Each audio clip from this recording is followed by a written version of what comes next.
மாண்புமிகு பேரவைத் தலைவர் கீழ் அறிக்கைகள் அளிக்க வேண்டும் அவர்கள். மாண்புமிகு முதலமைச்சர் அவர்கள்.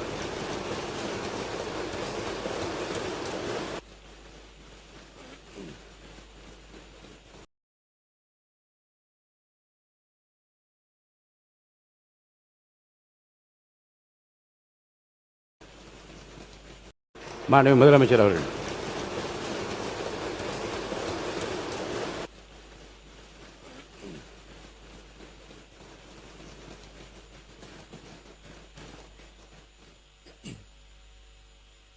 மாண்புமிகு பேரவைத் தலைவர் அவர்களே,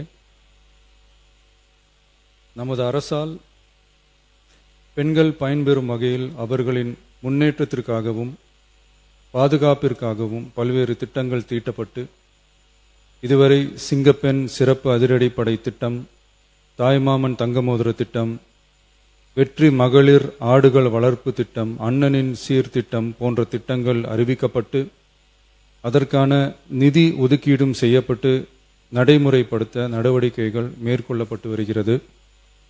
மேலும் நமது அரசு மக்களின் வாழ்வாதார முன்னேற்றத்தினை முதன்மை நோக்கமாக கொண்டு வெற்றி தொலைநோக்கு திட்ட ஆவணத்தினை, வெற்றி விஷன் டாக்குமெண்ட் வெளியிட்டுள்ளது. அந்த திட்ட ஆவணத்தின் அடிப்படையில் இலக்கு நிர்ணயம் செய்து பல்வேறு திட்டங்கள் அடுத்து வருகின்ற 1ஆம், 3ஆம் மற்றும் 5ஆம் ஆண்டிற்குள் நிறைவேற்றத்தக்க திட்டங்களாக வகைப்படுத்தப்பட்டுள்ளது.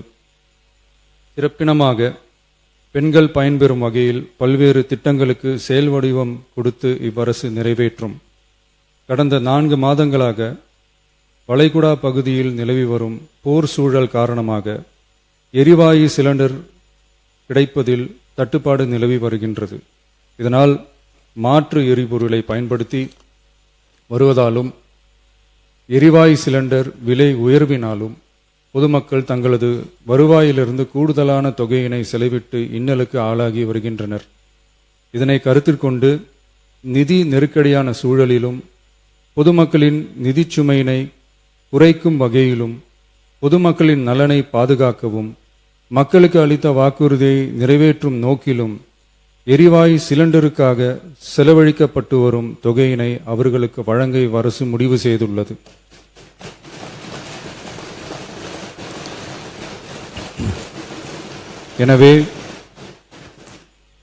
எனவே குடும்பத் தலைவிகள் பயன்பெறும் வகையில் முதல் கட்டமாக அன்னபூர்ணி சூப்பர் 6 திட்டத்தில் ஆண்டிற்கு 3 விலையில்லா எரிவாயு சிலிண்டர்கள் வழங்கப்படும்.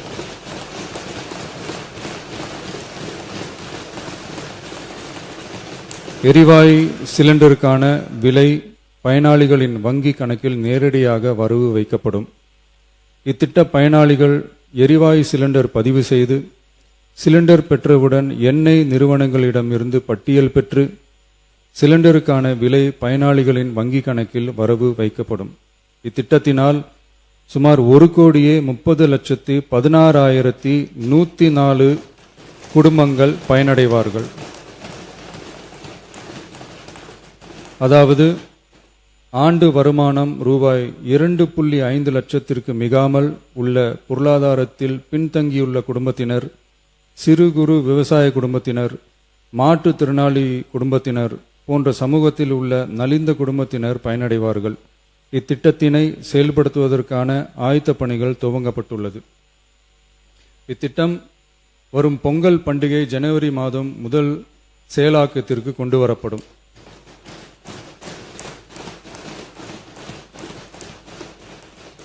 இத்திட்டத்திற்காக ஆண்டுதோறும் தோராயமாக 4000 கோடி ரூபாய் ஒதுக்கீடு செய்யப்படும் என்பதை மாண்புமிகு பேரவைத் தலைவர் வாயிலாக இந்த அவைக்கு தெரிவித்துக் கொள்ள விரும்புகிறேன்.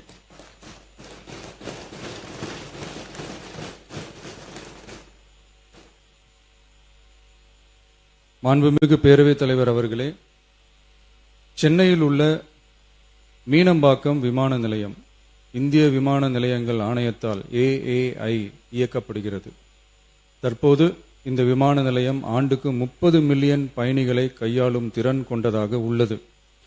வளர்ந்து வரும் சென்னை மாநகரத்தின் தேவைகளை கருத்தில் கொண்டும் பயணிகளின் வசதிகளை கருத்தில் கொண்டும் தொழில் வளர்ச்சியினை கருத்தில் கொண்டும் சரக்கு போக்குவரத்தை அதிகரிக்கும் வகையிலும் புதிய விமான நிலையம் அமைப்பதற்கான தேவை ஏற்பட்டு உள்ளது. புதிய விமான நிலையம் அமைப்பதற்கு தேர்வு செய்யப்படும் இடம் பெரிய அளவில் விவசாயிகளை பாதிக்காத வகையிலும் அதிக அளவில் குடியிருப்புகளை அகற்றாத வகையிலும் அமைய வேண்டும். ஆனால் முந்தைய அரசு விவசாயிகளை பெரிய அளவில் பாதிக்கும் வகையிலும் குடியிருப்புகளை அதிக அளவில் அகற்றும் வகையிலும் விமான நிலையத்தை அமைப்பதற்கான முயற்சிகளை மேற்கொண்டது. ஏகனாபுரம் மற்றும் இதர கிராம மக்கள் இந்த விமான நிலையம் அமைப்பதை எதிர்த்து நடத்திய போராட்டங்களை அறிந்து நான் 20/1/2025 அன்று அப்பகுதிக்கு சென்று அங்குள்ள மக்களின் குறைகளை கேட்டறிந்து பின்வரும் அறிவிப்புகளை வெளியிட்டேன். சென்னை பரந்தூர் மற்றும் அதனை சுற்றியுள்ள 12 கிராமங்களில் அமைய இருக்கும் விமான நிலையத்தை எதிர்த்து போராடும் மக்களுடன் நான் உறுதியாக நிற்கிறேன்.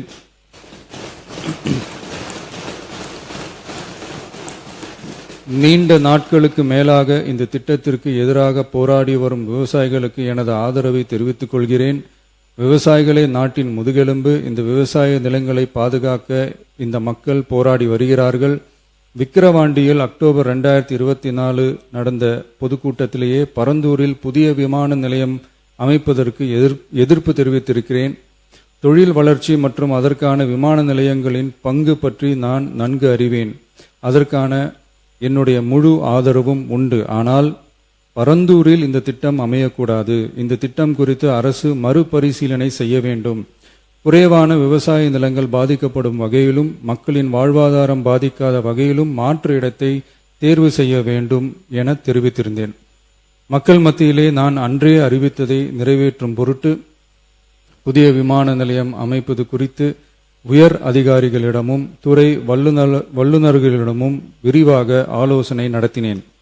ஏற்கனவே நான் உறுதி அளித்தவாறு பரந்தூரில் புதிய விமான நிலையம் அமைக்க மேற்கொண்ட நடவடிக்கைகள் இந்த அரசால் கைவிடப்படும்.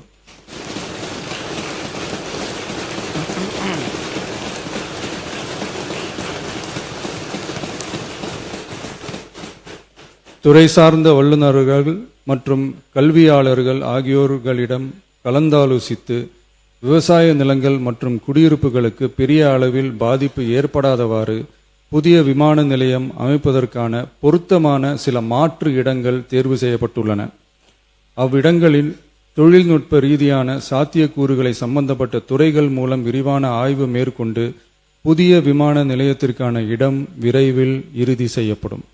இதற்கிடையில் சென்னை மீனம்பாக்கம் விமான நிலையத்தை மேலும் விரிவாக்கம் செய்து அதன் வடமேற்கு பகுதியில் ஆண்டுக்கு கூடுதலாக 20 மில்லியன் பயணிகளை கையாளக்கூடிய டெர்மினல் 5 என்ற புதிய பயணிகள் முனையம் அமைக்க ஏர்போர்ட்ஸ் அத்தாரிட்டி ஆஃப் இந்தியாவுடன் இணைந்து அணுகுசாலை மற்றும் மேம்பாலம் அமைப்பதற்கான நடவடிக்கைகள் மேற்கொள்ளப்படும்.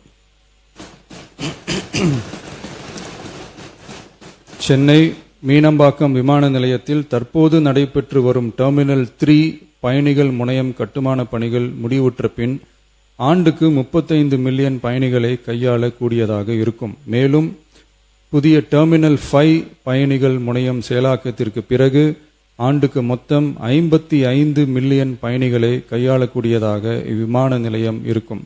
இதன் மூலம் சென்னை விமான நிலையத்தின் சேவைகள் மேம்படுத்தப்படுவதோடு பயணிகளின் போக்குவரத்து தேவை புதிய விமான நிலையம் அமைக்கப்படும் வரை பூர்த்தி செய்யப்படும்.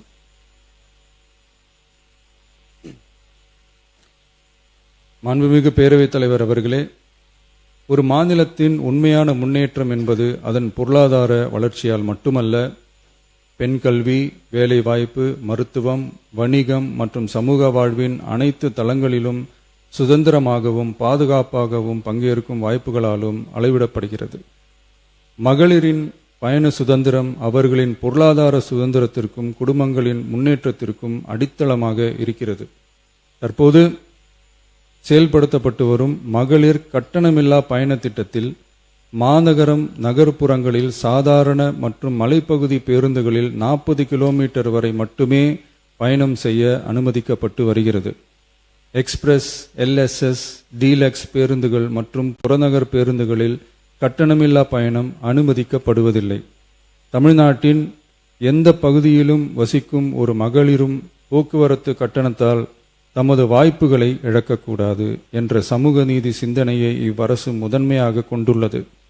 இதனை கருத்தில் கொண்டு மகளிர் கட்டணமில்லா பயண திட்டத்தை விரிவுபடுத்தி பெருமளவில் பயனளித்திடும் விதமாக வெற்றி பயணம் என்ற பெயரில் தேசத்தந்தை மகாத்மா காந்தியடிகளின் பிறந்த நாளான அக்டோபர் 2ஆம் தேதி முதல் செயல்படுத்த அரசு முடிவு செய்துள்ளது என்பதை இந்த மாமன்றத்தில் மகிழ்ச்சியுடன் அறிவிக்கிறேன். அதன்படி முதல் கட்டமாக மாநகரம் நகரங்களில் சாதாரண பேருந்துகள் மட்டுமின்றி மாநகரம் நகர்பகுதிகளில் இயங்கும் எக்ஸ்பிரஸ், LSS, டீலக்ஸ் அரசு பேருந்துகளிலும் மகளிர் கட்டணமில்லா பயணங்கள் மேற்கொள்ளலாம். மேலும் கூடுதலாக மாவட்டங்களுக்கிடையே பயணம் மேற்கொள்ள ஏதுவாக புறநகர் மற்றும் மலைப்பகுதிகளில் சாதாரண கட்டண பேருந்துகளிலும் மகளிர் கட்டணமில்லா பயணங்கள் மேற்கொள்ளலாம். இத்திட்டத்தில் பயன்பெற வருமான உச்சவரம்போ மற்றும் மேற்கொள்ள விரும்பும் பயண எண்ணிக்கையிலேயோ கட்டுப்பாடுகள் இல்லை. வெற்றி பயண திட்டம் இதர சேவைகளிலும் படிப்படியாக விரிவுபடுத்தப்படும். இதன் மூலம் மாநிலம் முழுவதும் மகளிருக்கான எளிதில் அணுகக்கூடிய பொது போக்குவரத்து வசதி பெருமளவில் கிடைக்கும். இதன் மூலம் மாணவிகள் தொலைதூரத்தில் உள்ள கல்லூரிகளுக்கு செல்லவும், பணியிடங்களுக்கு செல்லவும், மருத்துவம் மற்றும் அத்தியாவசிய சேவைகளுக்கும் கட்டணமின்றி பேருந்துகளில் பயணிக்க இயலும். மாண்புமிகு பேரவைத் தலைவர் அவர்களே, வெற்றி பயணம் என்பது கட்டணமில்லா ஒரு பேருந்து பயணம் மட்டுமல்ல, ஒரு மாணவியின் கல்வி, ஒரு தொழிலாளியின் வேலைவாய்ப்பு, ஒரு தாயின் குடும்ப பொறுப்பு, ஒரு தொழில் முனைவோரின் முன்னேற்றம் போன்றவற்றை உறுதி செய்யும் சமூக முதலீடாகும். தமிழ்நாட்டின் எந்த பகுதியில் வாழ்ந்தாலும் மகளிரின் இயக்க சுதந்திரத்திற்கும் பொருளாதார முன்னேற்றத்திற்கும் அரசு உறுதுணையாக இருக்கும். இத்திட்டத்தின் கீழ் திருநரும் டிரான்ஸ்ஜெண்டர் கட்டணமில்லா பயணங்கள் மேற்கொள்ளலாம். வெற்றி பயணம்